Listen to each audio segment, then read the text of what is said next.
So the next part of the neurological examination is the legs. Now, when we come to the legs, the first thing to do and to remember is always to examine the gait. Always examine the gait before you go on to examine the child's tone, power, reflexes on the bed. So you will find that it's very, very important, and there are a lot of things we can adduce from examining the gait. So this is a 3-year-old girl. And 3 years. 3-year-old girl. Normally for a 3-year-old girl, the width of the gait is just about 10 to 20 centimeters. If a child walks very narrowly with tight adductors, like you get in spastic diplegia, then that may be a clue.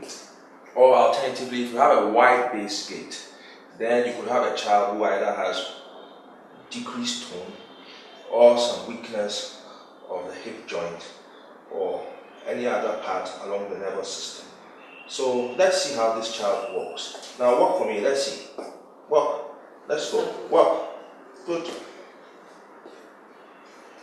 Now you can see the gait is spread more than probably 10 centimeters here, and you can definitely see some abnormalities of the gait. Let's go this way. Good. Walk fast. Walk fast. Good. Good.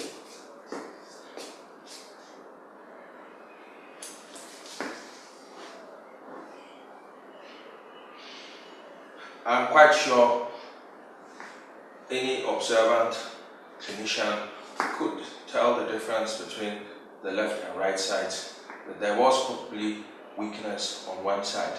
I'll leave that to you to decide what the weakness was. So like I said, a wide base gait is mainly a clue to hypotonia.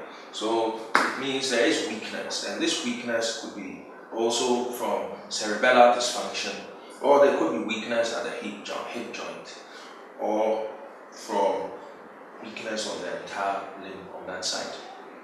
The next stage in the neurological examination is the tone of the infant. We've exposed the child first and you've seen the gait. So we now come to the tone. The commonest cause for an increased tone in a child this age is usually cerebral palsy. Having said that, one should also think of spinal cord problems or brain tumors. So now I'm going to examine the child's tone. It's very important to distract the child so that the child is very, very relaxed. So what I can do is just to talk to the child and say that, hello, how are you and how's everything? This is already a very relaxed child who is not scared of his doctor.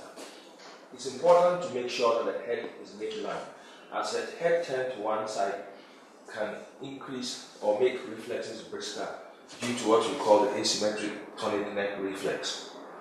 The other thing to remember or worth remembering is that reflexes are much more brisk in the legs than in the arms in children.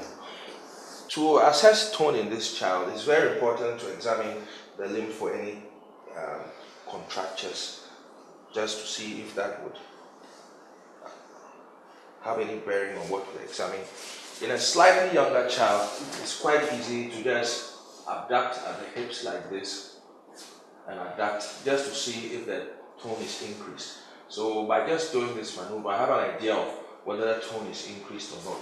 I can also go right at the knees and just get an idea of the tone of this child, and then compare it exactly with this, and then have an idea whether the tone is increased. It does look like tone here appears the same in both limbs, I must say. Good. Next thing is to go on to reflexes. Like I said, reflexes, you must make sure the child's head is in the midline, because a turn would elicit the so-called asymmetric tonic neck reflex and make reflexes brisk. And also to remember that reflexes tend to be more brisk in the lower limbs than the upper limbs in children. So these all have their innovations, but for our purposes and to make it very simplified, we'll just go ahead and do a simple knee reflex to see if this child has got hyperreflexia, normal reflexes, or absent reflexes. So here we go, we tap the legs, and there it goes. We go to the next limb. So we can see the knee reflex going just like that. This is quite brisk, I must say. Just touching that goes off there. Let's try the ankle reflex. I'm going to just touch here. It's not going to hurt you. Okay? So we're going to touch this side and see. So we just bang this to see whether there's a reflex here. And there you go, there's a jerk here. Beautiful. There we go here, we stretch it here. The angle is nice, 90 degrees here. And then we go again here, that's a lovely this. And then you can see this movement like that. And of course, the idea is to look at the muscle itself, belly contracting. So a bit of stretch here always important to remember. And then bang, and there you get the reflex. Great. The other thing is to test for Cronus. A bit of Cronus is normal in children. Up to 3 beats of Cronus is accepted as normal. So the idea is to flex the toes here against the ankle joint here, and then press hard and see if you get Cronus on this side. So we look for any beats here. We go here. So we cannot elicit Cronus. But I think I'm getting a few beats here of Cronus on the right side. Good. The next is the Babinski reflex. This could be very uncomfortable for the child. And I personally just use the palm of my little finger there. The trick is to just run it from the heel like this margin, and then go just like this, and then like that. So there you can see a response. You don't need any sharp needle or anything to frighten the child. So here again, with the palm of my index finger, I just go right from the heel, that is, come right to the edge here, and then in a circle come this way. Now, a positive Babinski is when there's dorsiflexion of the toe and splaying of the toes, the smaller, the 4 other toes. That signifies a positive Babinski response, and usually would reflect an upper motor neuron lesion. The power can also easily and in a very simple way be determined in children, because they tend to enjoy this game. So for this child, I can ask this child to push the leg against me. Can you lift your leg upstairs? Push it whilst I push against you like that. Try hard. Good, good, good. Push hard. Lift it. Good, well done.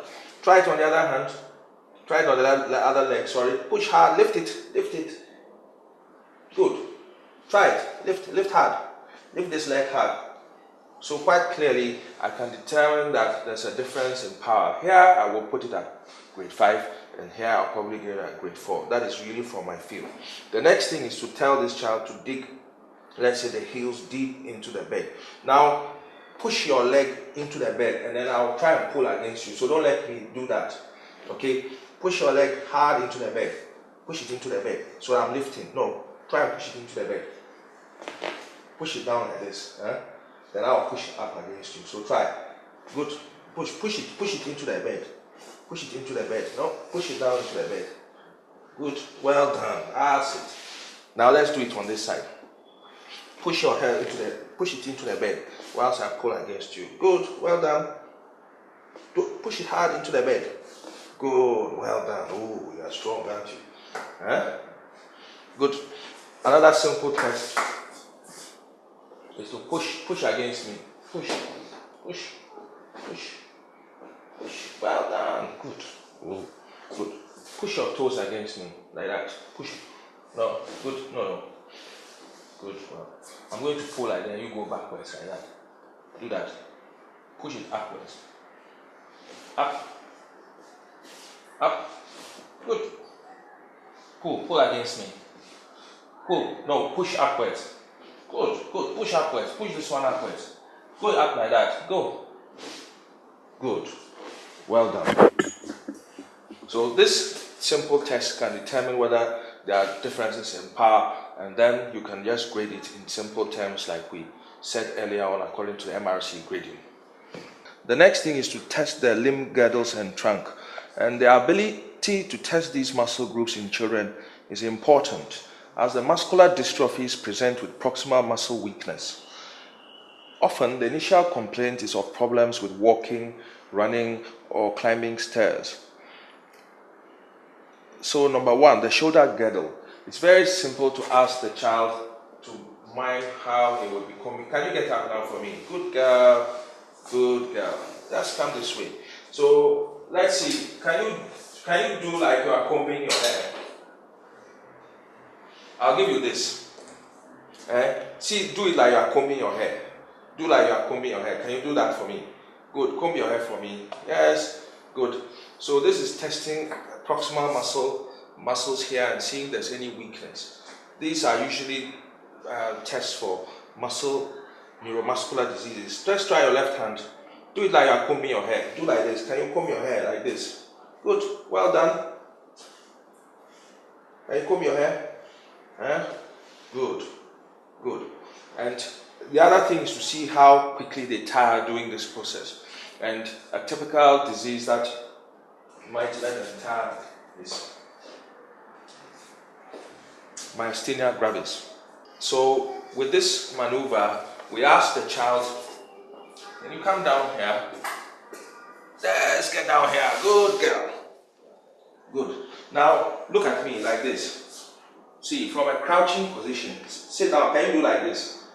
Good girl. Can you get up? Can you get up? Good. To do this act requires powerful proximal muscles. And if a child is able to do that, then we know that the truncal tone here is good and the muscles here are all in order. The last bit in testing the limb girdles and trunk is to do what we call Gower's maneuver. Gower's maneuver is really a test of proximal muscle strength. And basically what we would want the child to do is to try and get up from a lying position. So get up and stand up. Good, go on, well done. Get up. Okay, good, well done. So, if we wanted to demonstrate a positive Gower's is actually the need to turn prone first before climbing up the legs. And any child who goes through that maneuver where we say Gower's sign is positive means he has some degree of proximal muscle weakness. It's not a diagnostic test for what we call Duchenne's muscular dystrophy. It's just a sign or an indication that there is proximal muscle weakness. So good, well done. You can get up. And she can get up from a crouching position, so her proximal muscles are fairly intact, working well. Great, good.